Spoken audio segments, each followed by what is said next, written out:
I sent Red Bull a message every single day Yeah. for a year.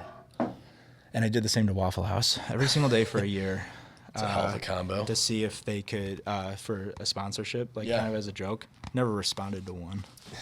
I had Waffle House. I had them like one of my messages one time, but that's about the extent. That's about as far as you got. Yeah. So what's your day job like Monday through Friday? What do you? Yeah, I Are you kind of do. a jack of all trades? I do marketing. Yeah. Marketing Monday through Friday. Yeah, it's great. I do a bunch of different things. Like I specialize in SEO. I do a lot of work with an ad tech firm right now called. Okay. Well, I'll just keep names out of it for right now. But I do a lot of work with an ad tech firm. They run AI. Developed an AI, crawls the web. They then create models for advertising for people to bid against. Okay. And find different audiences and stuff like that. And the really cool thing about that is the solution basically has been built to completely negate the cookie. Okay. Which obviously that's just being completely thrown out at this point. Safari can't track users. Right. What was that called? Datageddon? I think they were calling it for a while. Datageddon. Yeah. So what is it? So Chrome actually started this year. They took away the cookie for about 1% of users, and I think all Chrome devices will be completely shut off from cookies by Q3 of this year. Okay. So what was that? I think a lot of that stem as far as big tech and these companies like Google really putting that out there, like, hey, we're not going to use your data. We're not going to be like too intrusive with your privacy.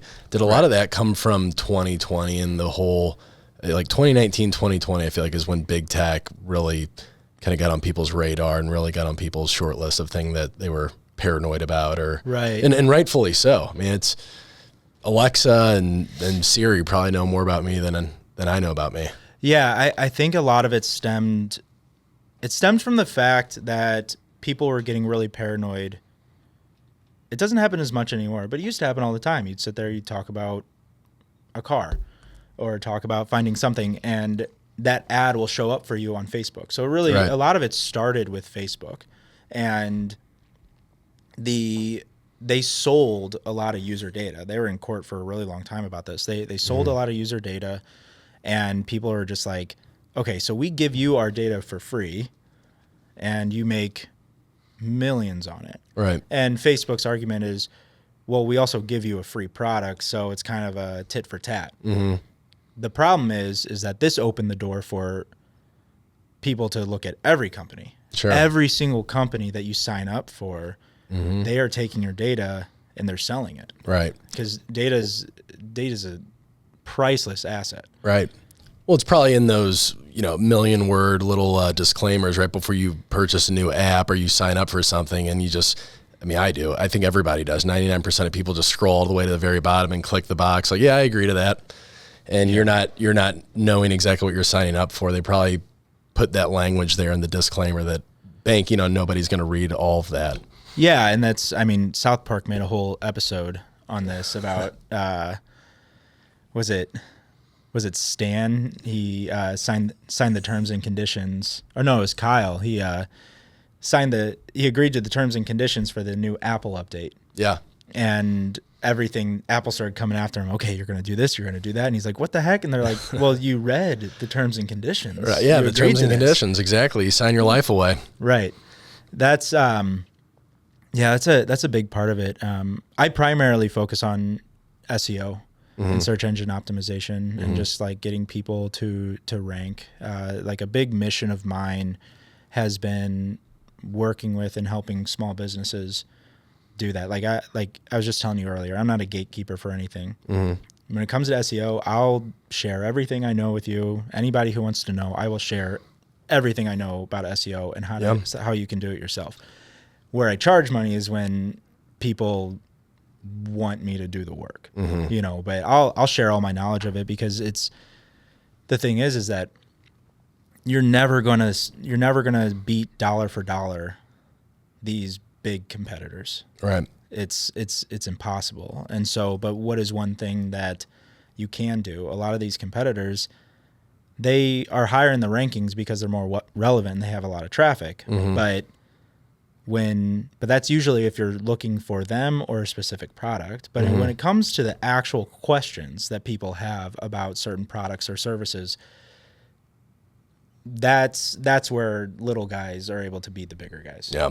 That's one of our top priorities now as a company is I've told my two business partners, Matt and Brian, who are two of my best friends. You know, we grew up together, went to high school together. Right. We all played college baseball, so we're traditional athletes, and now getting into the esports space, that's one of the big things that by Blue Light, we're really big into college esports now, which is insane. It's a $4.5 billion industry already globally, and it's only getting bigger. You know, this is the tip of the iceberg for esports, and the reason that we wanted to reach out to them, it made sense from a lot of different angles, but from a business standpoint, these are kids that are in school, so they're students, they're working on their computer all day, they're playing video games all day, they're going to their dorm room, watching Netflix at night, so their screen time is 9, 10, 11, 12 hours a day at least, because they're competitive gamers, they're students. So with our blue light glasses, and I don't know if we're getting right into the podcast here, but I'll give you a little bit of a background on blue light and blue light blocking glasses and some of the background there. But so let's start, because this conversation I know is going to go into a million directions. So let's start with, like, what is the company? Just based on the name, kind of have an idea, but just explain exactly kind of what the company is, how it really came to fruition, and your role in all of that. Yeah, so started by Blue Light with two of my best friends, like I said, back in January of 2023. So we're a little over a year old now. And it took, though, well before we launched. I mean, January 23 is when our website went live and we started promoting ourselves and putting ourselves out there to the general public. But I would say that the back half of 2022, we had a good friend that his brother-in-law or cousin was doing really well on Shopify, drop shipping. So he told us about this. Hey, did you guys ever think about, selling online and opening an online store, drop shipping? And, at the time we were pretty foreknowed. I'm like, no, I've never heard of drop shipping, have no idea what that is.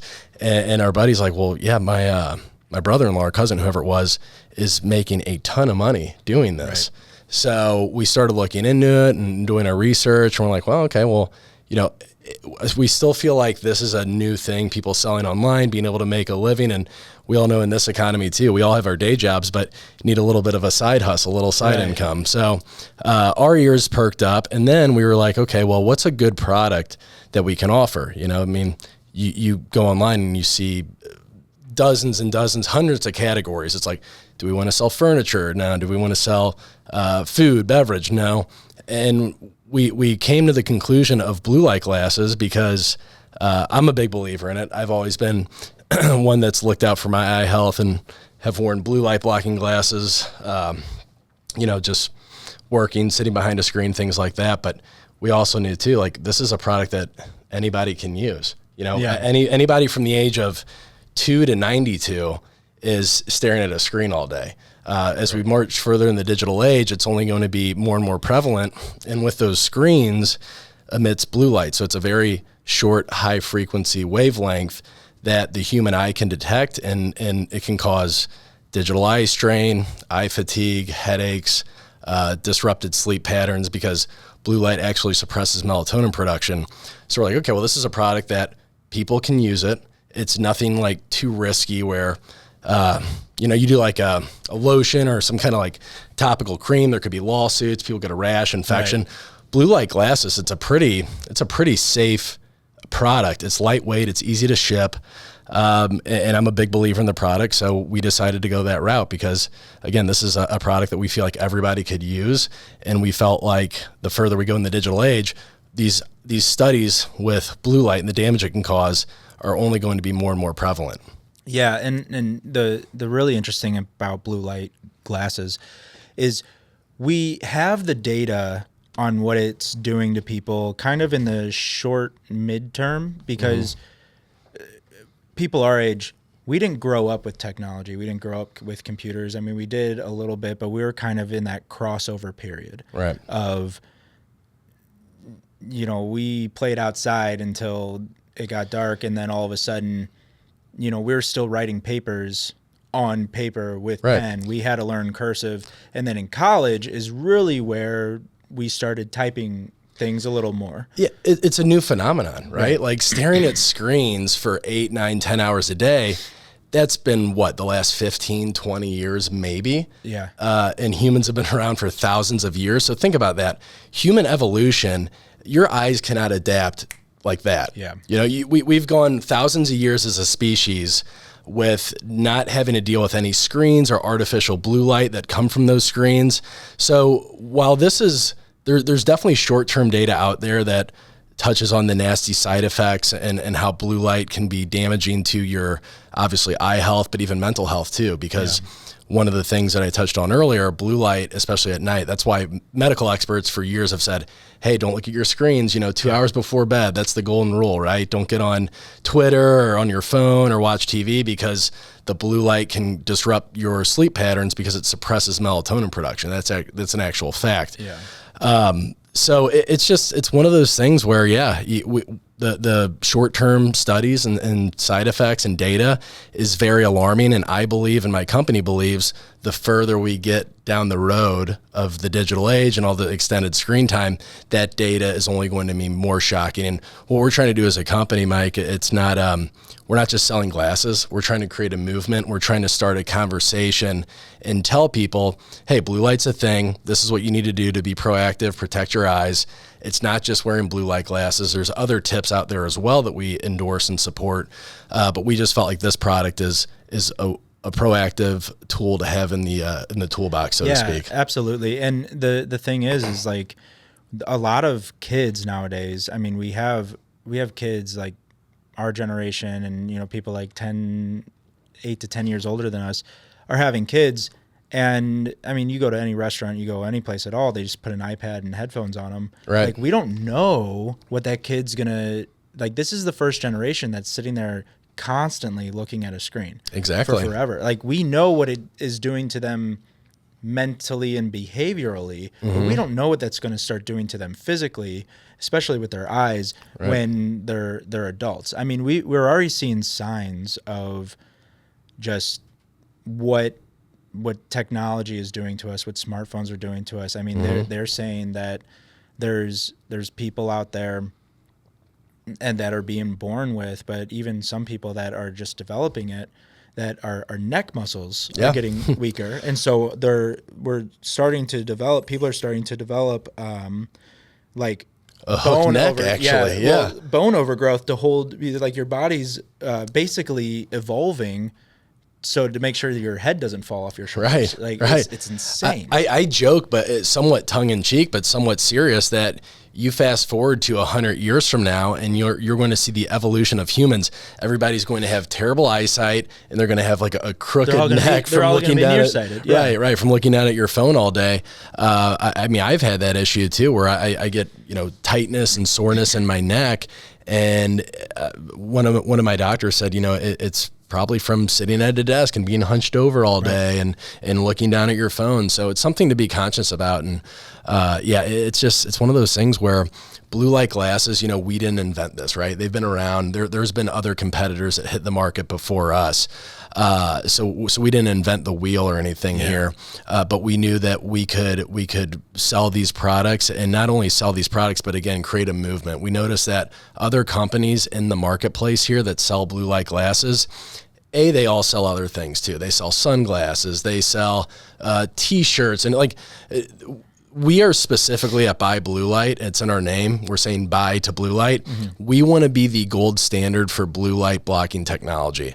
So we're not in the business of sunglasses. We're not in the business of any other kind of tools or gadgets, whatever it may be. If it blocks blue light, we are going to offer it. So right now we just have the glasses, but one of our goals, Mike, for hopefully the end of this year, maybe 2025, we're looking into blue light blocking contact lenses. See, that's really cool. That's like kind of the missing piece right there, because not everybody wants to wear glasses. Yep. People like, I like glasses. I tried contacts, not my thing. I got a thing about my eyes, so I don't like wearing contacts. So I'll always have a product. It took me about 5 hours the first time I had to put contacts in. It's horrible. When I was in 8th grade, the doctor said, "Yeah, you got to get contacts." And I didn't know. I just, that was my new normal. I would look out and the grass would be blurry, and I'm like, well, that's just the way it is. And then we tested my vision. I'm like, oh my God, like I can actually see every blade of grass now. Right. But I remember, I think it was Walmart at their optical department. I sat there with my mom. I was 13 years old, I think, 14 years old. And the feeling of sitting there and touching my eyeball and trying to put a contact in, it was the most bizarre thing ever. And it takes a while to get used to, but yeah, now I can pop it in anywhere, anytime. It took me an hour to put the contact in, and then it fell out within the first 5 minutes of me putting it in. It kept doing it over and over again. I probably had the wrong brand of contacts or whatever, but I just wear glasses now. That's kind of, they're coming back in style though. Yeah. I'm telling you, glasses, that's another thing about our products too. We do a lot of R&D testing, and we make sure that not only are they going to do a sufficient job of blocking blue light, but we also want to make these fashionable too, because we realize that glasses, that's a product that you're going to have on your face for probably 5, 6, 7, 8 hours a day, usually out in public. So we want to make the glasses with the state-of-the-art blue light blocking technology, but we also want to make them look fashionable. There's some competitors out there that you'll see their blue light blocking glasses, and they have like that orange tint to them. I can't get on board with no. That. And the thing is, it doesn't have to be that way, but so we really found a sweet spot manufacturing our glasses where it's going to block a sufficient amount of blue light, which is 40 to 50% blue light blockage is what most eye doctors recommend. Anything less, you're not doing it's not a good enough job of blocking that blue light. Anything more, like the companies out there that say, hey, our lenses block 80, 90% of blue light. Well, here's the thing, that's actually counterproductive, because if you're blocking that much blue light, it can actually mess up your circadian rhythm. So the thing about blue light is too much blue light already messes up in the first place. Right. But if you're blocking 90%, like some of these companies claim, which I kind of take that with a grain of salt anyway, but you're actually tricking your brain. If it's 11 o'clock in the morning and you're not getting at least a little blue light that's coming through those lenses, it could trick your mind into thinking it's nighttime. That's where the biggest source of blue light from a natural standpoint is sunlight. Yeah. And that's healthy. Doctors recommend when you wake up in the morning, go outside, get some vitamin D. Not only is it good for boosting your mood, elevating your mood, but that natural blue light that comes from the sun actually helps your body wake up and again, get your body into that circadian rhythm, into that morning routine. So natural blue light's good. It's the artificial blue light from screens is what causes the negative effects. So every competitor out there, every business in general always says that they have the state-of-the-art technology. Like, what about your blue light technology? Like, what about that design process? What about that creation makes yours better than other people? Like you talked about the percentage that you're blocking, right? Like not less, not more. 40 to 50% is the sweet spot. Yeah. But what else about it makes it kind of better? So outside of, let's start with the lens technology and what goes into it. So we partner as a company. We've really hit our stride partnering with college esport teams, like I mentioned earlier. I wanted to ask you about that. So if you want to get into that, please. Sure. So we have over 60 college partners right now. Let's step it back just a minute here. So esports, for those of you that don't know, competitive gaming. So kids nowadays, high school has programs, college has programs. There's professional gamers on Twitch, YouTube. But college right now is booming, and it's been booming really since COVID, when you couldn't go out and you couldn't play baseball or football, or you couldn't go out and mingle with your friends and play traditional sports. esports and gaming really took off. Fast forward now to 2024, and it is rapidly growing. Like I said, esports is a $4.5 billion industry globally. It is projected to 5 or 6x by 2030. Well, what was the year that they added it as like an NCAA sport? Well, that's the thing right now, and that's when we're meeting with our partners. We've met with over 300 colleges the last year. We have partners from Michigan to Michigan State, Arizona, the Wildcats, which is, I'm actually wearing their frames right now. We do full customization, by the way. That's awesome. We'll get into that in a bit. But it's one of those things where it's not, some schools are supported by the university. The university recognizes them like a football team or a baseball team. But a lot of esport teams, I would say 60 to 70%, are still a club sport that are funded by the students. However, I have heard of a few colleges in recent years actually give out scholarships, though. $26 million worth in 2022. Yeah, to play esports, which is awesome. I mean, it's so cool, like to be able to sit there and go, it's hey changing mom, the hey game. dad, Yeah. I told you this would get me somewhere, like right. Well, that's the thing, when I was growing up, I'm a baseball player. I played throughout high school and college, and but after practice or in between games, what would we do? Well, back in my day, it was N64. Right. We were playing James Bond GoldenEye, we're playing Mario Kart and Super Smash Brothers, all those vintage games, Madden on PlayStation, Xbox, hey, all that good stuff. So from a passion standpoint, I'm a gamer at heart. I mean, I remember my first video game set was a Super Nintendo. I think I was 4 or 5 years old. But also too, like I mentioned earlier, from a business standpoint, it made sense to go after esports because this is a segment of the population that is the most susceptible to blue light because they do have that extended screen time playing video games. Then they're students. They're on their MacBook doing homework. They're watching Netflix in their dorm room at night. So their screen time is 14, 15 hours a day on a light day, really, because these competitive gamers are... It's getting to the point to where, and this is kind of speaks to how new this concept is now that it's, colleges are giving out scholarships, all this type of stuff. Like, one day is strain on your eyes is worse vision from sitting on a computer screen. Is that going to be considered like a workplace injury? Is that going to be considered something where you're in college? Like, if a college basketball player twists his ankle on the court, the college is paying for that medical care most of the time, especially in like D1 schools. So is that what happens? Is the college gonna now be responsible, or are colleges making themselves responsible for the strain on students' eyes as they're competing in esports? Well, that's the thing, and maybe this is a little bit of a stretch, but I compare it to this. You think about CTE in football. Football has been around for over 50 years, but it wasn't until the last 10 or 15 years where all the data came about concussions and CTE and mental health disorders. It used to be, even as recently as the 90s or early 2000s, a guy could have 2 or 3 concussions in a month, and they just trot him right back out there. So I really feel like with esports being an emerging sport and the amount of screen time that these athletes, these students are putting in, you might see these eye injuries, these even mental health issues, because again, a lot of these kids are gaming at night too, which suppresses the melatonin production, causes disrupted sleep, leads to a whole other host of issues, both physically and mentally.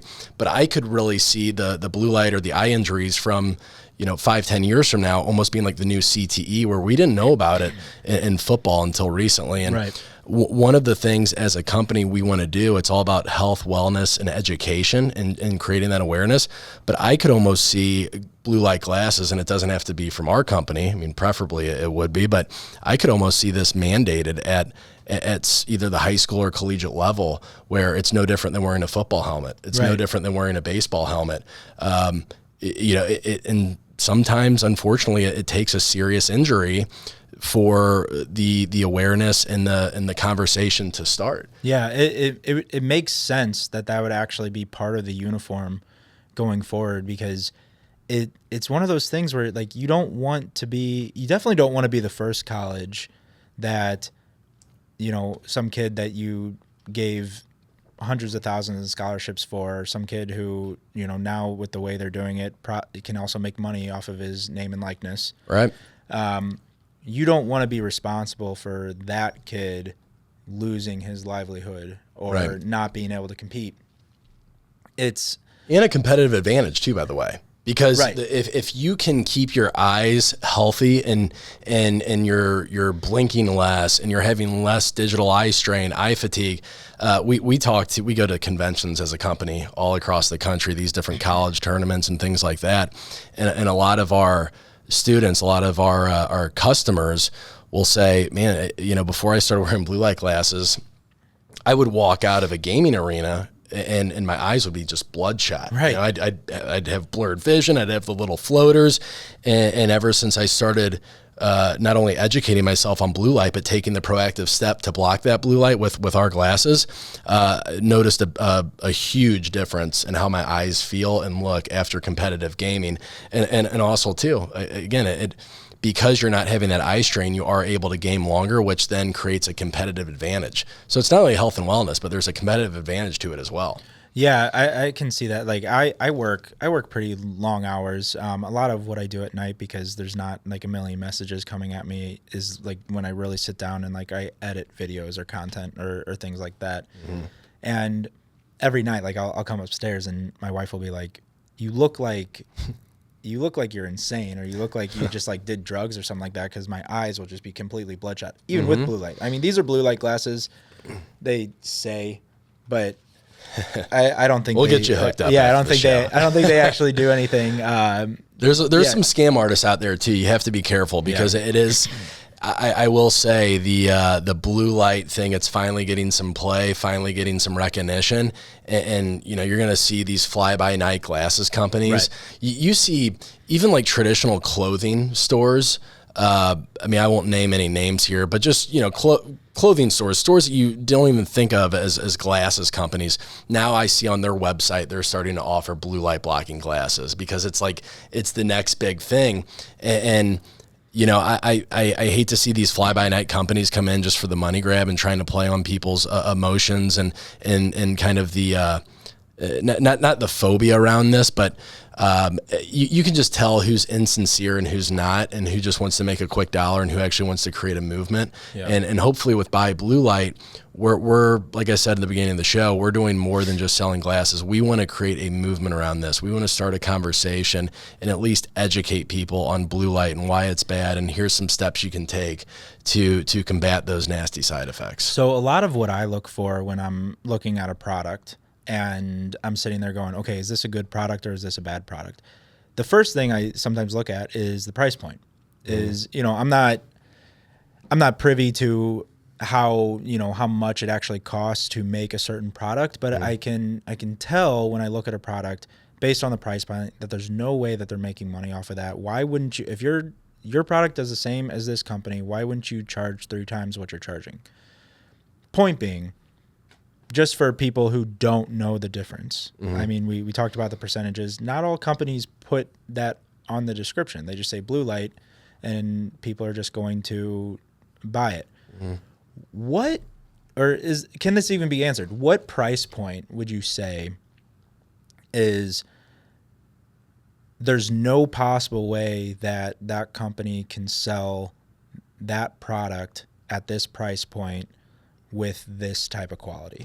Like, I'm not just talking about the frame quality or anything, but I'm talking specifically about the 40 to 50% blue light blocking. At what point are you just like, there's no way that they could sell that? So there are, and this is one of the reasons too why I wanted to start a company. My partners and I wanted to start a blue light company, because we realized that there are so many other competitors out there that are nickel and diming people every step of the way. They have, you can get the 30% blue light blockage for $89. Then you get the 45% for $105. It's like, why not just offer your best product right out of the gate? Right. All these add-ons and all these fees. If you want the little clips that hug onto your nose, that's an extra $10. If you want to throw a case or a cloth in there, that's another $5. So with our company, there's no there's no tic-tac added cost. Like what you see is what you get. When you buy a pair of glasses, let's say non-prescription on our website, anywhere from $70 to $80. But with that, you get the case, you get the cloth, you get a warranty of 6 months. So there's different things that go into it that we just include our best product, our best offering up front. Now, yes, you can go to Amazon. We all know that there's blue light glasses on there. You can buy a 4-pack for $5, right? Yeah. But you also get what you pay for. They're extremely unreliable. They're going to break. They're not going to look good. They're going to keep sliding off your face. You know, our glasses, where we're priced right now as a company, I think it's that sweet spot where you're not going to be. Some of our competitors are selling like $300 blue light glasses, so it's not going to be that ridiculous. However, you're just not going to be able to buy 2 pairs of our glasses for $20 like you can on Amazon. But I'm a big believer. You get what you pay for. Now, when someone does want to use a prescription or anything like that, like, do you guys take insurance? Do you even without a prescription, does your company take things like FSA? Right. So that is something we're working on actively, and that is our goal. We're hoping to have that by Q1 to have FSA and HSA and eye insurance.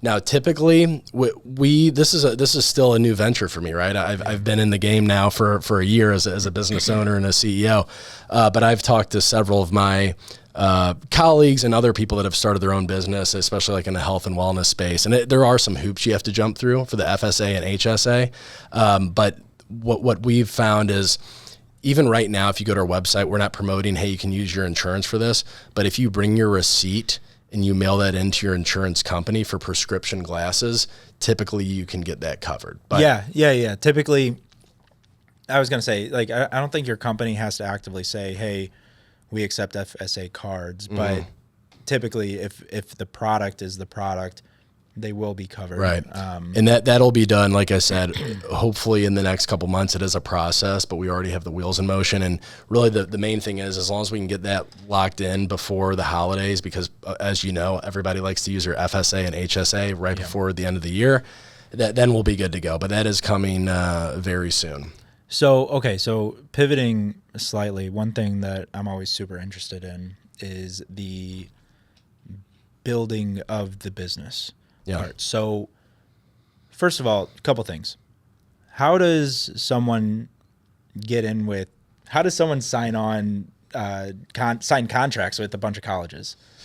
Yeah. So when we launched in January of 2023, at the time, we were really focused on just B2B and B2C. So selling off our website and even partnering with local businesses here in the St. Louis area for their workforce, because as you know, their employees are staring at their computer all day long. And we're already seeing some workers' comp lawsuits that are being filed, not here in the Missouri, but there are some already on the East Coast that are keeping an eye on, no pun intended. But so that was a main focus, and still is a main focus, is B2C and B2B. It always will be. But really where things started taking off for our company was in April of 2023, when we just decided to go with the esport route. One of our business partners, Matt, he actually helped with a local program here, Lindenwood. He's a player in the esports scene. He knows a lot of people, and once he brought this idea up, he's like, hey guys, B2B, B2C, it's great, but like, we're all gamers. We all love video games. These are kids that are staring at screens for 14, 15 hours a day. Just makes sense. So what we did from there, once we kind of had like that aha moment, we just went full on, I guess, like guerrilla warfare style. Right. Like we just went to every single, we went to the Pac-12, then we went to the, Mountain Conference, and then we went to Big 12 and Big 10, and we just Googled, Ohio State esports or whatever esport team was in that conference, and we gathered their email address or their phone number, and we just did a cold call and booked a Zoom meeting with them and told them about our products and a little bit about blue light and why you should, have this for your team for not only competitive advantage, but from a safety standpoint. And it really resonated with a lot of different programs. Oh, I believe it. And how does one talk a company into doing something like that? Do you just find do you find HR? Do you find how does that process work? So a lot of these schools, again, they're student run. So a lot of the esport coaches or directors, they're still a student at the university. Now there are some times where we had to meet with like an athletic director because it is a school sponsored, it's a school sponsored sport. But a lot of times we're dealing with a student that is still at the university. Some of them are even studying. Believe it or not, there's like esport degrees now, like esport management degrees and that. So they're going to school, but they're also the head coach or the director on their esports team. So a lot of our communication is with them. And then again, once in a while, you'll have an athletic director or a treasurer from the university that we have to talk to. But it's been extremely well received by all these programs. The one hurdle is, and that's why we brought on 2 eye doctors recently in the last few months. We brought on 2 eye doctors here from St. Louis. One of which actually writes textbooks for the American Academy of Ophthalmology. So we have 2 really good doctors in our corner to promote the health and wellness and the awareness around blue light. But our biggest challenge is a lot of people still see it as like a want and not a need, because we do full customization. So we, in addition to just the glasses, like we can deck them out with the school color and logo. So like I have Arizona glasses on right now. So this is the Arizona Wildcats, but we also have, actually, hold on. I gotta go off camera here for a second, but I'll show you one of the custom frames that we built. So this is for our partner at Michigan State. Now we actually did the custom frame as well. That's our cool, custom box, case. I mean, yeah. So now this is two-tone because this was the prototype. So it was like, do you want this green or do you want the green on the frames? They ended up going with the green on the on the lens here. But as you can see, it's got the Spartan green. It has the Spartan logo on the side, and it says Michigan State on the inside. Oh yeah, these feel really good too. Yeah, well, we make all of our glasses with these super flex hinges because, as you know, college kids are a little rambunctious, especially gamers. Here and there. They're jumping up and down, they're celebrating, they're fist pumping. So we want to make these things super durable. We also want to make our glasses super lightweight. The best compliment that we can get as a company is when somebody comes up to us and is like, "Yeah, this actually happened at a convention we were at last year. A guy that's a partner of ours, he's like, I was wearing my glasses all day gaming, and then I went to, it was like a wedding rehearsal later that night, and everybody's like, dude, I didn't know you wear glasses. He's like, what are you talking about? Like, they're on your face. He's like, oh my God. It's like, I forgot I had these on. Because at first when we were talking about video games and esports, I'm like, guys, wouldn't it be cool to design something like, let's say a Call of Duty. Let's make a really badass, cool like headset that looks like night vision goggles. But practically that just, it doesn't make sense because you're wearing these all day, all night. As cool as that idea is, you want something that's lightweight and comfortable where you completely forget they're even on your face. Yeah. No, I could definitely see that. Now, were you able to get Harbaugh to wear those before he left? Well, no, this is Michigan State, not Michigan. Oh, Michigan State. Yeah. I thought it was Michigan. We do have Michigan. We do have Michigan though too. I should have brought those. I didn't hear the state part. I immediately those are fighting Michigan. words. Like, sorry guys. Don't. Yeah, Michigan State, Wake Forest, Ohio State, Arizona. We've talked to so many programs, but again, kind of before I got off on a little tangent there. A big challenge for us, and that's why we're bringing in the doctors, the professionals. A lot of people still see this as a want and not a need. Like they're like, oh, those are really cool. Like, they got my school logo on it. They have my school colors. I would love these, but I really don't need it. And that's like the barrier that we have to break down is we want to make this, hey, like, no, this should actually be like a legitimate piece of equipment. Yeah.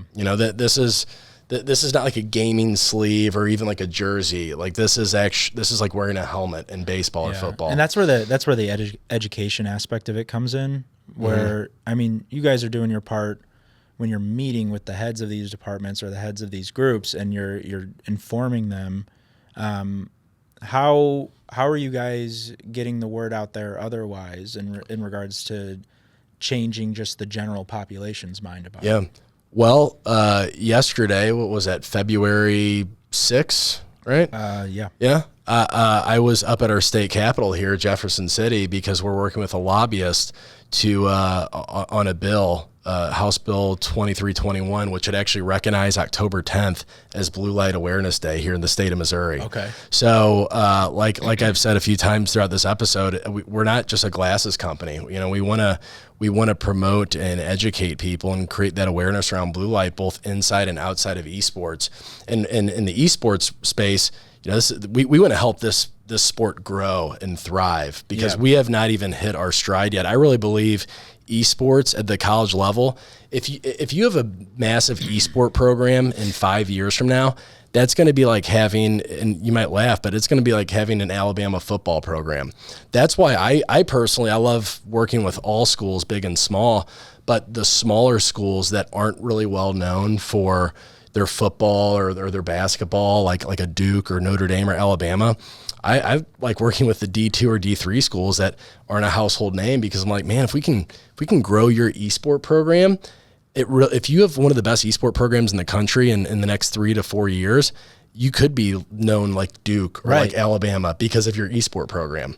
Yeah. I was just at dinner a few weeks ago, and my waiter, I could tell he was like 17, 18 years old. And I said, hey, let me ask you a question. You know about esports? And he's like, do I know about esports? He's like, yeah. He's like, I just got back from Wichita State last night. I was touring their campus because they got a really good esport program. Oh, cool. And, you know, so from the school's perspective, why would you not invest in your esport program? Right. Because kids like the guy that I just, you know, was waiting my table here in St. Louis, he wouldn't have gone to Wichita State if they didn't have an esport program. Probably not. And I think the thing that is helping schools now grow that was, and well, what was holding them back, I think, was the fact that a lot of players, like, they weren't able to make money off of their name and likeness. They weren't able to make money off of any of that stuff. And I think that's what was holding esports back a lot, because when you think of esports, when you think of these type of games, you think of some of these influencers and streamers and stuff like that,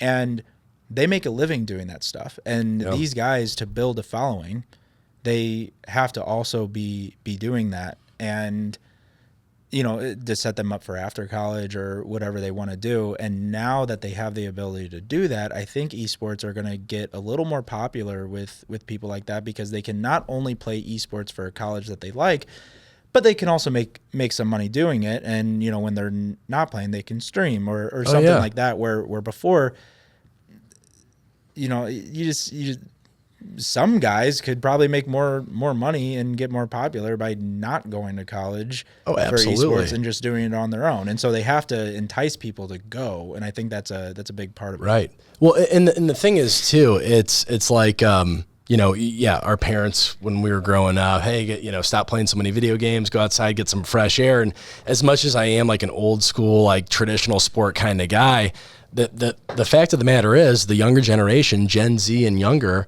that they're into video games, you know, and you can make a lot of money. You can get your college paid for. One of the coolest stories was it was the director of Maryland University, and we met with him last summer, and he told us he grew up like in a really rough neighborhood in Chicago, I believe it was, like didn't come from a lot of money, and he's the director up there now at Maryland, and he said, you know, if it wasn't for esports, because he got some scholarship money, I wouldn't have been able to get my college education. You know, that the school was able to give me some scholarship money for esports, and I think some academic money as well. But he said if it wasn't for esports, I probably wouldn't be in college right now. And that could change somebody's, you know, entire life path, you know? And I think it's inclusive too, because not everybody's 6'10", able to dunk a basketball. Not everybody can run a 4.40 or throw 97 miles from the left side. You know, we can't all be like that, athletically blessed in the traditional sense, but esports, it gives these kids, these students, a sense of belonging in it. And whether they go on to play video games after college or they never touch another video game in their life, esports and having that team camaraderie, it teaches you how to win. It teaches you how to lose. It teaches you how to strategize. It teaches so many different life skills and soft skills, having that team camaraderie that I think it gives kids that aren't, again, the naturally gifted athletes, let's say. And there's a lot of naturally gifted athletes too that play esports. They were football players and they blew out their shoulder, or they tore their hamstring or something. But yeah, it's a really, really cool industry. It's a cool space. It's booming right now in college. And the fact that Buy Blue Light is, I like to think we're a part of that. We want to be a part of that success. Like, we want to help get this sport to the place where we know it can be. And it's really, really cool to see it develop and really blossom. Yeah, absolutely. Now with Buy Blue Light, so you've talked a lot about, kind of why you're doing it and the areas of the industry that you guys have been really successful. Now, if you had a look at your business right now, what is the thing that you think is kind of the missing link, or the thing that you think your business could be doing better at to help it grow even more? Well, the thing with being an entrepreneur, and I'm sure anybody else can tell you this too, you probably understand this. So myself and my two business partners, we're still working day jobs. We still have other things that we're in because, every dollar that we make, we're investing it back into our company. We said, hey, we're going to focus all of our resources and every dollar we make going right back into helping grow this company. So our bandwidth is stretched pretty thin at times. Now we have taken on some college interns that help us with social media and graphic design, and they've been wonderful. But starting off, it's if you're going to be an entrepreneur, it can be very rewarding. It is very rewarding. It's also very, very stressful. There's a lot of nights that I'm sleeping maybe 3 or 4 hours. Right. I was at the Capitol all day yesterday, stomping or testifying, I guess I should say, for this bill to get Blue Light Awareness Day passed. So it's like, I guess just having the bandwidth to really juggle everything, and we're trying to do all these different things at once. We have so many cool things in the pipeline here for 2024. Like we just found out a couple days ago, we're hosting our first ever Buy Blue Light Invitational. It's going to be a tournament between all of our partners. And we're actually going to have the championship weekend, the last weekend of March, at Penn State's basketball arena. Oh, cool. Yeah, Penn State, they offered a few months ago, they're like, oh, this is a really cool idea. Would you guys want to host the championship weekend at our basketball arena? Holds like 20,000 people. Heck yeah. Which we're not expecting 20,000 people there, but still, that's pretty damn cool. D1 college basketball arena. And they just found out a few days ago, they're like, hey, we just got the green light from our director. Can you guys scramble and put the team? And we're like, whatever we got to do, we're going to make it happen. Yeah. So I know that was a long-winded answer, but yeah, really it's just like having the time and the energy and the bandwidth, and you gotta be go, and you always just gotta be sharp, and you have to keep pushing forward. You can't take, there's no set 9 to 5 with starting your own business. It's an around the clock job. How much of your business would you say is sold business that you all are building on your own, and how much of your business would you say is people finding you and purchasing that way? So one of the big things that we want to focus on this year, because the last 6 months we were so like neck deep into esports, and we lost sight a little bit on the B2C side. So I think just more marketing. We do a lot of events at colleges and things like that. The Penn State tournament being a massive one coming up here in a month. But really, it's tough because there's some like titans in the industry, like Oakley and Ray-Ban and that, where our marketing dollars, like, if I put all of our marketing to like pay-per-click or something, we're not gonna we're not gonna win that game. You're never gonna beat those guys. I mean, we got to think creatively here. Yeah, I think a lot of times with a lot of small businesses, the thing that gets you to beat some of the other big guys is kind of the out of the box thinking. These big guys, Oakley's always going to have more money than everybody. You know, Ray-Ban's always going to have more money than everybody. So they're always going to be able to spend as much money as they want on advertising, on people clicking on their ads when they're searching for certain things. But, the one thing that Oakley and Ray-Ban aren't doing is, now, I just kind of spitball ideas a lot of times when it comes to some of this stuff. So like, you know, when I think of you guys, like you're doing this Penn State thing, documenting that, like doing, videotaping it, having someone, you know, follow you around, talk about it, almost like kind of a documentary interview style type thing about getting that opportunity, going to the event, building the event, seeing the ins and outs, the background of it, and then throwing it together and then into one like 15, 30 minute, hour long video that you then just push out there. And then people see, oh, wow, these guys are, you know, small time player that just grew. All of a sudden they're at all these colleges, and Penn State invited them to have this championship weekend. They're like, we're the only ones doing that. Yeah. And like, so like documenting that type stuff. You know, one thing I always struggle with is the mentality that everything is content. Everything that you do on a daily basis is content. You know, like I always sit there, like you always see people do those like time lapse videos and stuff like that. Like every time I set up a shoot, every time I do something, I'm like, crap, I should have time lapsed that. You know, it's like like getting that mentality that everything that you do should be documented. Everything that you do can be content that you could put out there on TikTok and Instagram and repurpose. You know, that I think that's where the creativity is where a lot of businesses excel. And not just sitting there going, okay, well, we need a few $1,000s to run ads. Right.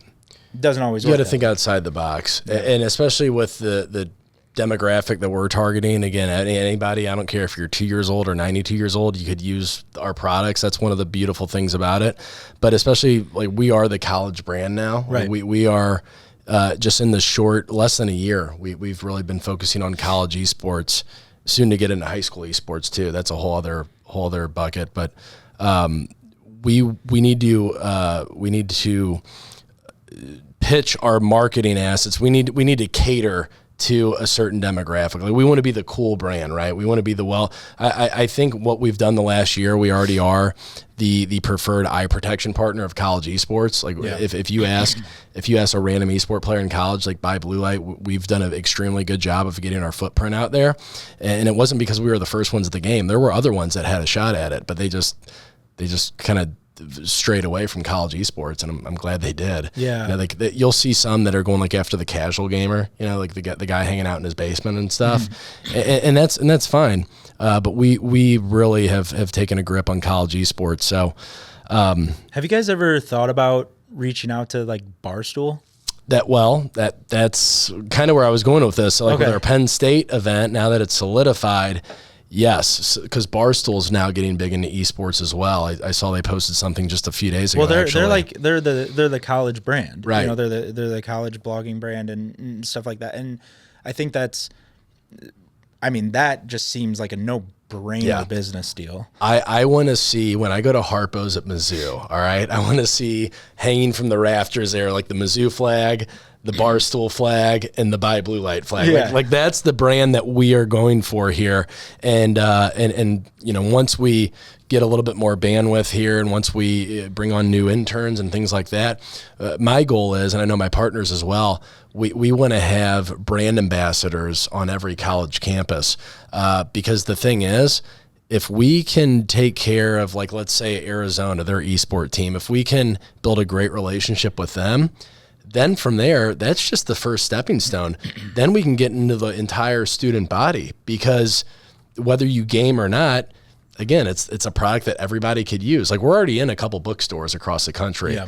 So when you go back to school in the bookstore at Mizzou or Arizona or Michigan State, and you see a pair of blue light glasses that are customized with your school logo and your school colors, and you're like, well, shoot, I'm not a gamer, but I'm on my laptop 10 hours a day watching Netflix or doing homework.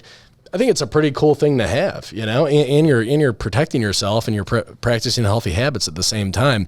So yeah, esports, that is our bread and butter, but man, we want to be the college brand too, just outside of esports. We want to protect everybody. Yeah. Now, do you guys write about any of this? Do you blog about any of this, or what type of content do you put out not only promoting the brand, but just like educating people in general? Sure. So actually, we have a video shoot with our doctors here next week where we're going out to their office, and we have a great videographer. I think you actually know him. Oh, yep. Yeah, but he's coming out. We're going to do like 30, 15-second shots that we're going to run those during streaming events. So we're very close with a lot of the big commissioners in esports. Think of like the NCAA for football, right?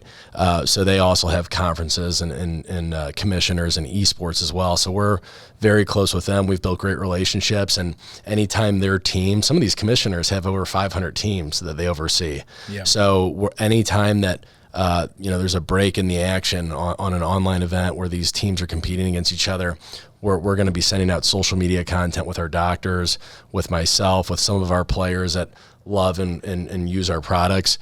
So we're going to do a lot of video marketing that way. Obviously the in-person stuff with like Penn State and going to these conventions and sponsoring different tournaments. We would like to go to TwitchCon this year, at least one of them. I haven't seen the dates yet for that, but I know they do one in Europe every year, and they do one typically in Vegas every year as well. TwitchCon is going to be big. Just being in person, like the esports space especially, and I don't want to pigeonhole myself here because blue light glasses, it's again for everybody. But since we're on the topic of esports, it's a very loyal community, and they, because it is rapidly growing and because it's expanding, and there's a lot of companies out there like Monster Energy, like Red Bull, like Coca-Cola, that they're sponsoring these esport teams because they see that this is just the tip of the iceberg. There's a lot of people. I mean, just talking about the streamer community in general. Like when these streamers have thousands upon thousands of viewers at one time, they're buying their merch. They're buying all this stuff. Like G Fuel, they really blew up because they just were giving streamers all this stuff, and different codes for like affiliate marketing and things like that. But people want to be like their streamers. They look up to some of these guys. Oh, absolutely. You have young kids and and preteens and teenagers that are looking up to some of these streamers, and they want to relate to them in some way, shape, or form. So like when you go to like TwitchCon, for example, and you promote your glasses, I mean, you sign a deal with a few streamers or something like that, and all of a sudden you have an entire community of people that might have not known who you were buying your glasses because their favorite streamer is using your product. Right. It's so crazy because again, growing up and always playing video games, but a traditional sports guy, like these kids now, like Gen Z and younger, they look at some of these streamers on Twitch and on YouTube like we would look at Albert Pujols growing up, right? Like that is their idol, and it's funny. And this is even outside of gaming, but any you go talk to any 15-year-old and they say, all right, list 10 different celebrities, and I bet probably 9 out of 10 I've never even heard of because they're all on TikTok or YouTube. And it's not like it was even 20 years ago where you could ask a 5-year-old or a 95-year-old, name 10 celebrities. Everybody's going to say Tom Cruise, Tom Hanks, Brad Pitt, Jennifer Aniston. Now you have these streamers, whether they're gamers or just producing their own content outside of gaming, that are getting millions and millions and millions of views. And that's why all these companies like Pepsi, Monster Energy, Red Bull, Coca-Cola, like they're hopping in to this space, whether it's esports or just streaming in general. And we all know too. Well, it started with Vine. Vine was the big moment that brands realized that they didn't just have to run television commercials, that they could sponsor these well, they didn't call them that then, but now influencers. Yeah. There was a kind of a documentary on some of these original Vine people, like Logan Paul and stuff like that. When one of them was talking about, I forget his name, but he was talking about how Jimmy John's paid him, I think $1.2 million just to wear a T-shirt in one of his videos. It's insane. And they can track that back to ROI. It's almost, I mean, you not only have these people watching you on stream, but then when you post it to your YouTube video, your YouTube short, your TikTok, all these different areas, millions upon millions of people are seeing your product right then and there. It's more than you'll ever get watching TV, which any given channel at any given time, not even in the millions usually. No. You know, it's insane. It's all online now. It's all streaming. That's why you see, I mean, this is just one example, but like Tucker Carlson, for example, the greatest thing that ever happened to him was getting fired or released from Fox News, right? Because his streams now on Twitter, now X, are blowing away any kind of ratings that he had on Fox News at 7 p.m. Central Time. Yeah, well, he's a really good real time example of someone who switched. Like a lot of these streamers and influencers, they always existed on the web. Mm-hmm. They've only gotten millions of views, and I mean, not from the beginning. Like most of them got like 5 views from the beginning, and then all of a sudden started blowing up after. Sure. But he's a really good example of someone who was on television, was getting hundreds of thousands of views every single night. And then they started repurposing that content, posting on social, which was getting even more views. And then when he got fired, he went to X, and the first video he put out on X got how many? Like, I think it was the Andrew Tate interview, wasn't it? And it like broke the internet. I think it was the most viewed interview of all time. It was like that and the Oprah Winfrey and like King Charles interview or something. Or like the top two. Yeah, it's insane when you realize, like, and a lot of times it's crazy. Like, you have these networks who are paying, you have these networks like just news networks, Fox News, CNN, anything like that. Like, they're paying these people millions of dollars to be on these networks. Mm-hmm. And then you have YouTubers who, like Mr. Beast or anything like that are making millions of dollars on one video. Oh, it's insane. And when you sit there and you realize, oh, that's a lot more money. Mm-hmm. I'm going to start doing that. Yeah. Yeah. Well, and one of the things, kind of bringing it full circle here, I think you asked, like, what's our differentiating factor? Like, what are we doing to stand out as a company? The fact that these mega companies are seeing the dollars and seeing the potential now with streaming and with esports. A lot of these esport players, a lot of these coaches, they rightfully so, they have their guard up because they know a lot of companies are just coming in because esports is the hot new thing. And so you have to build credibility, you have to build trust, and we have done a great job of building relationships at our company by Blue Light. And the biggest thing too is being in person.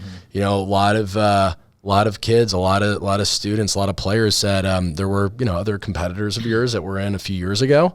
They were just they just beat you to it because they were formed earlier as a company, but they fell out quickly. Like, they got out of esports quickly because a lot of people just saw them as like they weren't sincere. They were just trying to sell a product. They didn't care about the space at all. They weren't trying to grow the sport. They wanted to sell some glasses and, all right, peace, we'll see you next year to re-up. Right. Like, we don't want to do that. We want to, obviously we got to sell product because that's what keeps the lights on, but we truly want to grow this space and create a movement here. And being in person, putting on tournaments at Penn State Basketball Arena, going to our state capitol, pushing for a Blue Light Awareness Day. I hope that by these actions that we're doing as a company, what we're showing people, like, hey, we're in this for the long haul. Mm-hmm. Yeah, and I think that's where my mind goes with it is document everything. Yeah, document everything, because when this pops off, you guys are going to look back and you're going to wish you documented everything, because mm-hmm. someone's going to be looking for that stuff. You guys are going to be looking for that stuff. You're going to have people that are interested in the company that are going to be looking for those early day moments. Yeah. That is just going to be even better. Like that's always one of the things about Barstool that really made them big mm-hmm. is, they have their own like YouTube reality show or whatever, but everybody always has a camera on. Everybody's mm-hmm. always documenting everything that they do.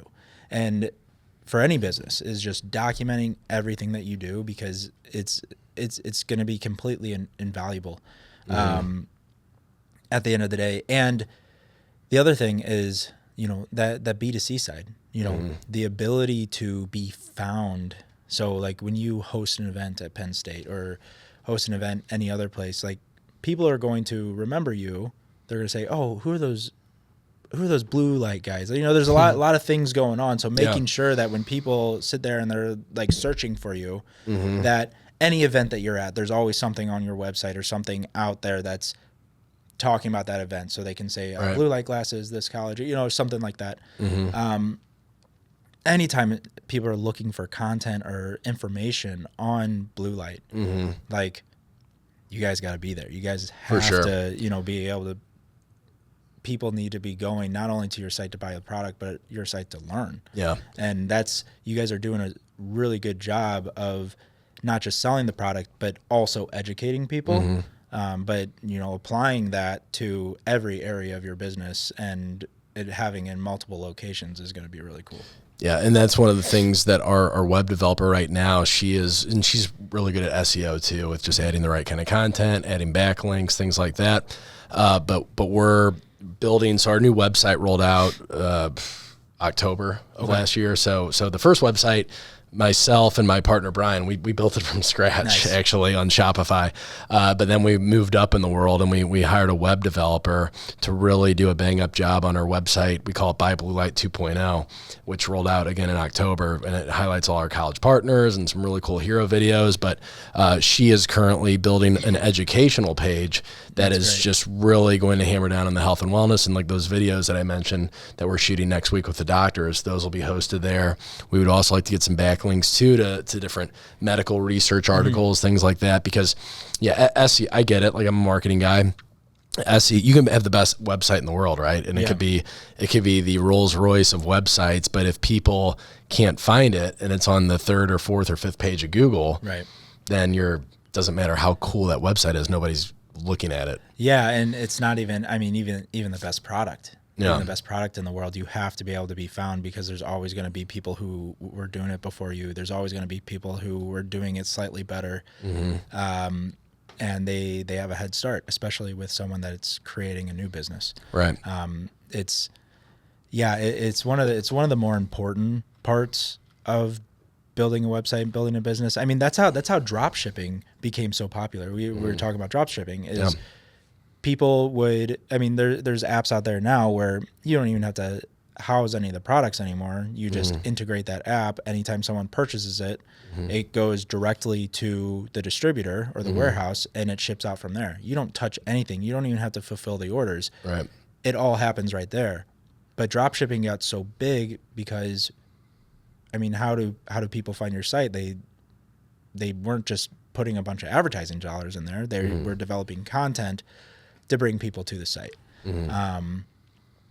You know, it's funny. There's a lot of websites out there that are, they're called MFA sites, made for advertising. Yeah. So a lot of news sites that they have a bunch of articles, a bunch of blogs and things like that, and there's just ads everywhere. It's disgusting. That's how they make all their money. Is they don't spend a lot of, I mean, sometimes they spend money on advertising, but they don't really spend a lot of money on advertising. People just find them because they're looking for a certain topic, or, you know, searching for best places to go camping this summer. And then this site pops up and then they make like, you know, a few bucks because as they're reading the article, there's just ad. Yeah. That's how a lot of these online places become so successful. Yeah, and with the website too, just we'll touch on that one more time. Like with our website, buybluelight.com, that's BYE, bluelight.com. We also bought the domain BUY in case people, you know, screwed up the spelling. So we have BYE. That was a very smart move. Yeah, Buy Blue Light and BUY, Blue Light. But our website, if you go to, we only, at a given amount of time, we have 15 to 18 product offerings. Yeah. And that's the sweet spot. You know, maybe one day we'll get to 25 different frames that we offer, but I would go to our competitor's website when we were building this company, and a lot of these websites looks like somebody just like threw up all over the page. Like you scroll for 10 minutes and it's just a flea market of glasses and the most ridiculous looking ones you could ever imagine. And I'm like, you know, every luxury item, you go to Apple's website, they have like the iPhone, well, maybe not the iPad anymore, but like the Vision, like they have like 4 or 5 products. And then with those 5 products, you can change the color of it. You can, you know, BMW is the same way. They have their set list of cars, and then Tesla the same way. Tesla has 5 models, I believe, of cars. You can change the colors and like the rims and things like that. But we don't want to be a flea market. Right. That turns me off, whether I'm shopping for a T-shirt or whether I'm going to a website to shop for a gadget. When you just scroll for 10 minutes and there's just so many options, it's also overwhelming too. Yeah, I call those type of businesses like Cheesecake Factory businesses. Yeah, I always use that with a lot of different people that I do work for. I always use that analogy where have you ever been to the Cheesecake Factory? I have. Actually, the last time I went, and it will be the last time I ever go to Cheesecake. Nothing against them. I think the food's good, but I got really bad food poisoning about a year ago. Ruins it for you. And it ruins it. It ruins it. So the Cheesecake Factory, when you go there, you open up the menu and there's about 50 items on each page. And there's about 8 pages on the menu. And, you know, you'll see shrimp with linguine pasta on this page. And then the next page, it'll be under chef's favorites. And it's shrimp with pasta and garlic. You know, so it's like the same item over and over again. There's so many options. You never know what to order. And that's how a lot of e-commerce sites, you see a lot of e-commerce sites, especially glasses sites. Yep. This is glasses especially. This is an epidemic with glasses websites. Is they have so many frames from so many different brands. Like they want to have the designer brands, great, but then they have all of these generic brands too. It's like either have the designer brands or generic brands. But even if you have one of each, don't put every single item on the site, because then you have users who just scroll through and they can't make a decision, and ultimately that's going to get more users to drop off than anything. They might not buy glasses because they can't decide. No, it's information overload, and it looks cheap. It looks like a flea market. There's way too many options. I think right now we have 4 men's selections, 4 women, 4 unisex, and 2 kids pairs. Yeah. So 14. It's perfect. You know? Yeah. And like I said earlier, maybe one day we'll get to 20 or 25. But the thing is, like every glass, like out of those 14 options, you can click into a pair of men's glasses, and let's say the style like Newport, that's one of our men's frames. We can change the color of it, but we're not going to have 150 different frames on our website. You get 14 different frames to choose from. If you want to change the color, if you want to add little text on the inside, you know, have your name in there or whatever, name of your company, name of your school, we can do all that. We offer full customization, but we want to go for like the luxury look and like the sleek look, like an Apple website or a Tesla website. But we don't want to have ridiculous luxury type prices where you're paying $350 for a pair of blue light glasses. Now, do you have full customization in color too? Like if I bought a pair of glasses and I was like, hey, I want my company colors on there, I can send you guys a hex code, and you guys just put that.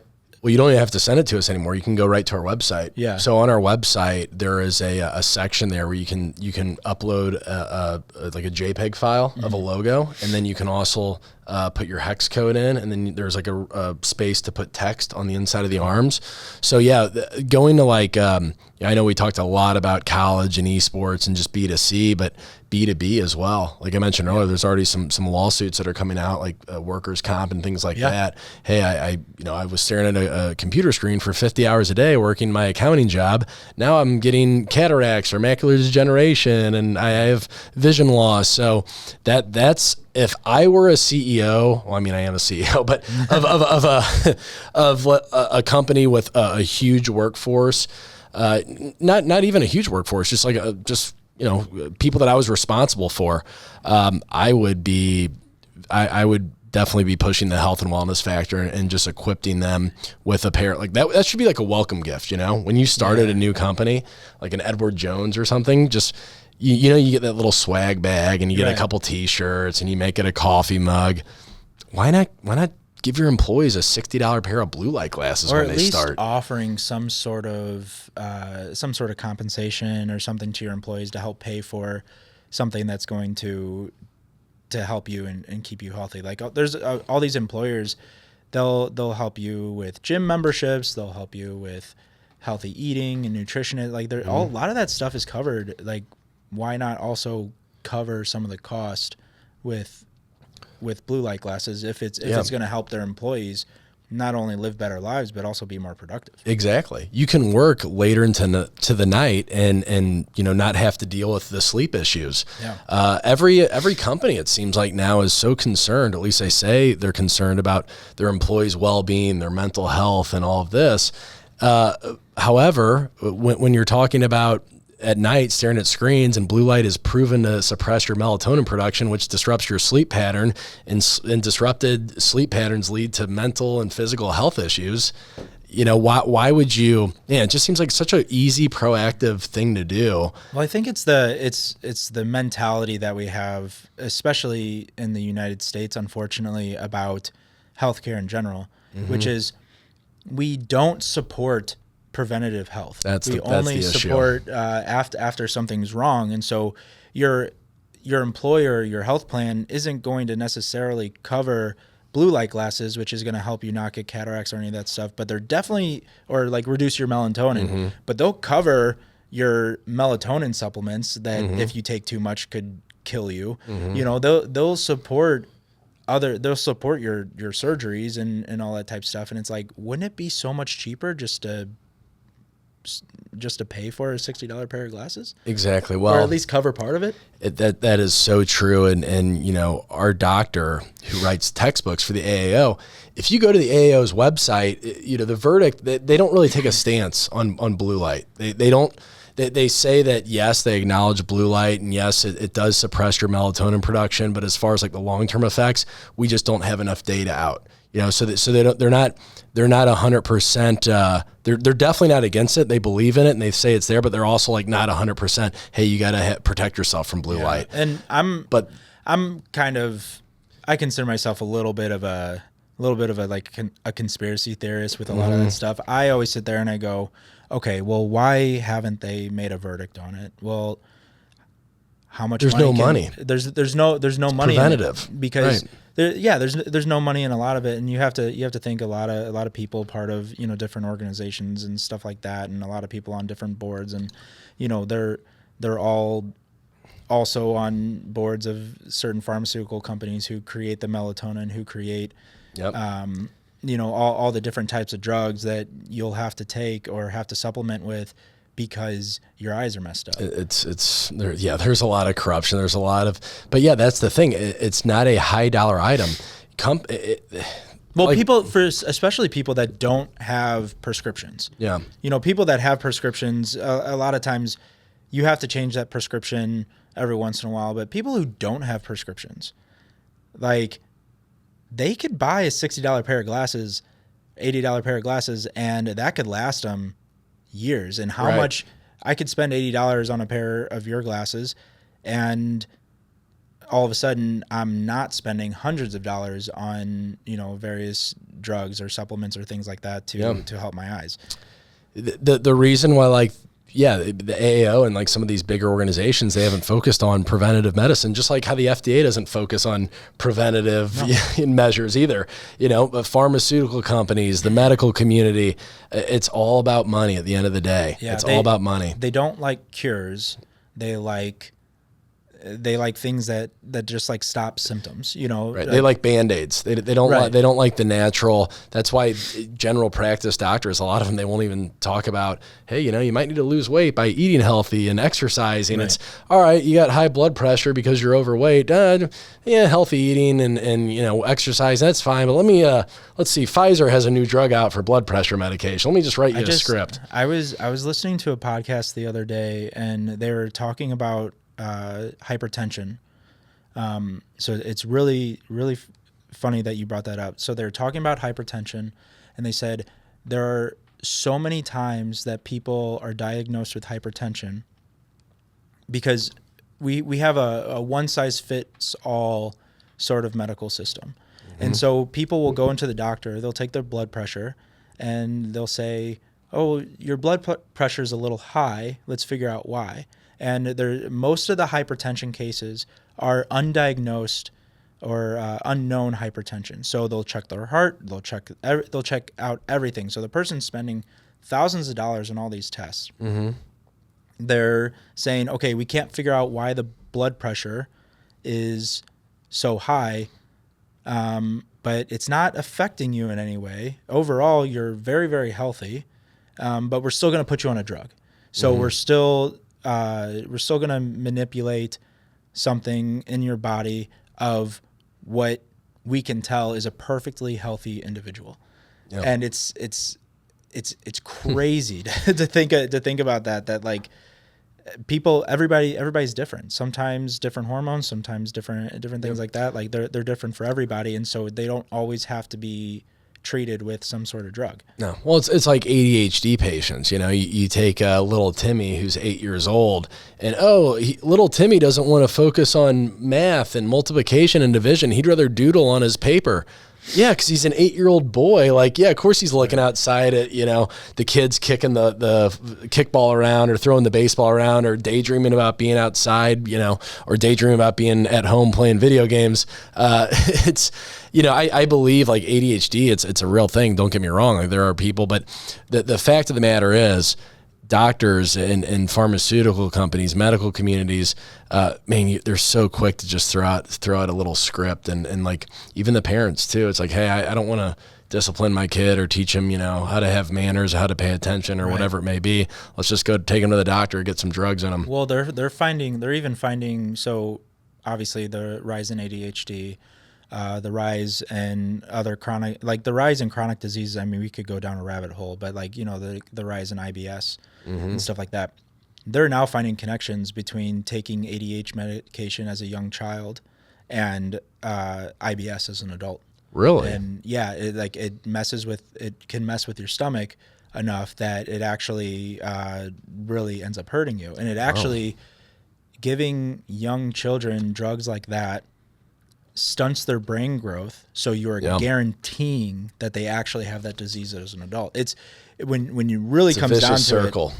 When it really comes down to it, what other product out there that if you take it guarantees that I will take it for the rest of my life? Yeah. Other than that medication, and other than like a drug dealer. Yeah. Well, I mean, you could argue too, and you just listen to like people like RFK and just other people that are kind of in the know, that there's a lot of, I don't even know if they're conspiracy theories anymore, but like vaccines that will give you something where you need to get another vaccine to take care of it. There's so much, and not to just pick on the medical community here, but that's kind of the topic that we're speaking on, is like preventative care versus just throwing a script or a Band-Aid at something. But so much stuff is about power, money, and greed. And unfortunately, a lot of big pharma companies and medical companies and these hospital conglomerates, there's a lot of money and a lot of changing hands and a lot of corruption, unfortunately. Well, everybody has to make money, which I get, and everybody likes profits, which I also understand. So I understand certain things. I think when it comes to certain industries, though, there's a certain moral code that you have to follow, because it's not just, we both have businesses and I take advantage of you and you end up losing some money but not getting much in return for it. Like, that's kind of a shitty thing. But also, or I way overcharge you for something because you're ignorant of how much it actually costs, and you trust me and I take advantage of you. That really only affects your pocketbook, which is an unethical thing to do. Yes, but that affects your pocketbook. It doesn't affect your health. Like, it's not going to potentially give you some, crippling effect or something like that. So there is certain industries in which that ethical code has a little more weight. Oh, for sure. For sure. And it's, again, we could talk about this for hours, but man, our standards here in the United States for what is allowed, whether it's medicine, whether it's in our food, especially, it is outrageous compared to like the EU and some of these other countries. I've been around a lot. I think the last year I've been to about 14 different countries. And one of the things I've always noticed, and a friend that's traveled more than I have, he's been all over the globe. He's like, hey, you notice when you start traveling, like take a look at eggs, for example. the United States, as far as I know, and as far as my friends that they've been all over every single continent except for Antarctica, hundreds of countries. They're like, the United States is the only country that we put our eggs in the refrigerator. All the other eggs in France or Italy or Sweden, they're out next to like the produce, out in the open. Why is that? Why in America do we have to keep our eggs refrigerated? Maybe is it because they're just juicing them up with so many different hormones and artificial products that we have to refrigerate those? Like, right. It's and it's just like, that's one example. Milk is a great example. So I swear by raw milk. Okay. I think raw milk has been proven to treat so many different, has so many healthy benefits to it. Yeah. But unpasteurized milk was made illegal for the longest time. And the justification behind it is that unpasteurized milk was making people sick. It was killing people because of the bacteria within the milk. But milk has natural good bacteria that help with your gut and everything like that. The reason why it was killing people is because people for centuries, since the beginning of time, have been drinking milk raw. Of course, yeah. And everybody turned out okay. Yeah. Once people started getting sick because of it was because of factory farming, where they were pumping these cows full of hormones. They were feeding them not natural things that they were supposed to be eating. And so the milk wasn't healthy anymore. There was actually putting bad bacteria. So to mitigate that, they had to, it was killing people, it was killing kids. And so they had to now put it through the pasteurization process. But when you get raw milk from a cow that hasn't been pumped full of hormones, that isn't in dirty conditions, that raw milk's healthier than regular pasteurized milk. I believe it. And so that's another perfect example of how, just how we allow certain like less than ideal conditions for our food. Well, you see some of the people that live the longest in the world, they're from like Tibet or Costa Rica or like Nicaragua or something. What are they? I think they're called blue zones, where it's that part of the globe where they live in like a rural area. Everybody kind of lives off the land. It's relatively low stress, which that's a whole other issue here in America. We're the most stressed out country in the world. Like the life to what am I trying to say? Like the work to life balance here is just, when you go to overseas, to Europe and different countries like that, it's they just look at us and are like, man, you guys are always stressed out. I think we have it too good. I think we've definitely get had it too more good. Stressed when things are good. When life sucks and you just have to do what you have to do. I honestly think that's almost less stressful, because you can't control necessarily what's going on. You have to do what you have to do. There's no one in your immediate circle or that you can see that is living large and living this baller lifestyle. Like, social media is definitely the downfall, I believe. Yeah, absolutely.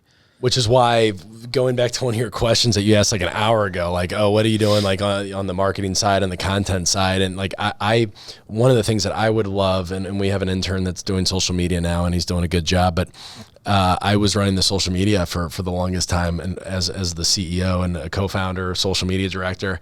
And I don't like social media at all, because it's just horrible. There's so much toxic stuff on social media. But I know whether you're building a company or just building your individual brand, you have to have it. It's just a necessary evil. But I did a challenge for myself to try to post every single day on social, and I was doing it. I think I got up to like 40 or 50 days, somewhere in there, posting on social, and then I realized, oh, this is stressing me out. My stress levels are so high being on social media so much and posting and trying to make content, look for content, that I just went dark for like 3 or 4 weeks. And I posted the first time on social in probably in a few weeks. And yeah, it was kind of freeing, just sitting there going, as soon as I missed my first day, I was like, oh, this is nice. I'm going to miss some more, If there could be trust me, if everybody, it's like all or nothing for me though. Like I realize if I don't use social media and everybody else is still using it, I could get passed up from a business standpoint or whatever I'm trying to do. But if we could get everybody on board, like, hey, no more social media, I'd be the first one to sign that petition. Like, if we could snap our fingers, and I know it's done a lot of good for people, and there are some great, and it's a great tool if you use it appropriately, but unfortunately, there's just so much toxic energy there. It's such a distraction. It can be such a time suck. It can cause so many mental health issues, especially for the younger generation. They can't know and differentiate what's fact and what's fiction. Everybody posts their highlights on social media. Not everybody's all. If you were on social media, you think, oh, everybody's always traveling. Everybody is always eating at a 5-star restaurant. Everybody's always buying a new car. Like, people post their highlights, and I'm old enough as a 31-year-old man to realize that's not reality. Not everybody's living that life 24/7. But if you're a 14-year-old kid, 15-year-old kid, you don't know that. Especially young girls too. When a lot of these Instagram models and all that, they're all photoshopped and filtered, and it's unrealistic body expectations. And like, I could definitely see how as a young teenager, young kid, you don't know what's reality and what's not. Like, that could wreck you on a mental health. I'm a big proponent as a business owner.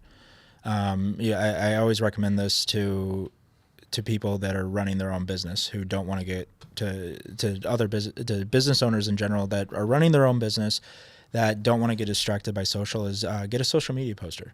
Get like something like Buffer or something like that. It's free up to 3 platforms, and you just put your content on there, and you fill everything out, and then you pick the day that you want it to post, and you don't even ever have to go into the app on your phone or anything else. I mean, you can every once in a while because you're supposed to be like commenting and engaging with people. That's how you grow. But if you wanted to, you would never have to enter an app ever.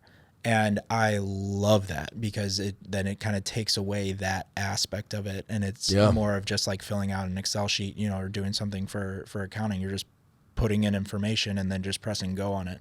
That's good to know. Yeah. It's really, really great. There's so many tools out there too, especially with AI and like there's more resources than ever, which I think is almost an issue, because kind of talking about like the glasses catalog on the website where there's 150 options, it's almost now information overload. And a lot of this, whether you're an entrepreneur, you're working on your business, whether you're working on a hobby like how to play the guitar, like public speaking, or just going into the gym, a lot of it is just keep it simple. And it's like, you learn from your failure, and you like, not everybody's a cookie cutter approach. Like, you learn what works for you. But I think a lot of people, again, whatever they're trying to achieve in life, they suffer from like information overload, where there's so much constant content that they have to consume. They just get like paralyzed and they can't move. It's like the best way to learn on anything is just trial and error. Yeah. And just go in head first, and you take some lumps and bruises along the way, but that is still the best way to learn and grow. Yeah. Agreed. Cool. Danny, this is awesome. Yeah, man. Thanks for coming. It's really fun. Really fun. Thank you so much for having me on the pod. I appreciate it. So, Buy Blue Light is the business. Correct. Do you want to promote anything else that you have going on?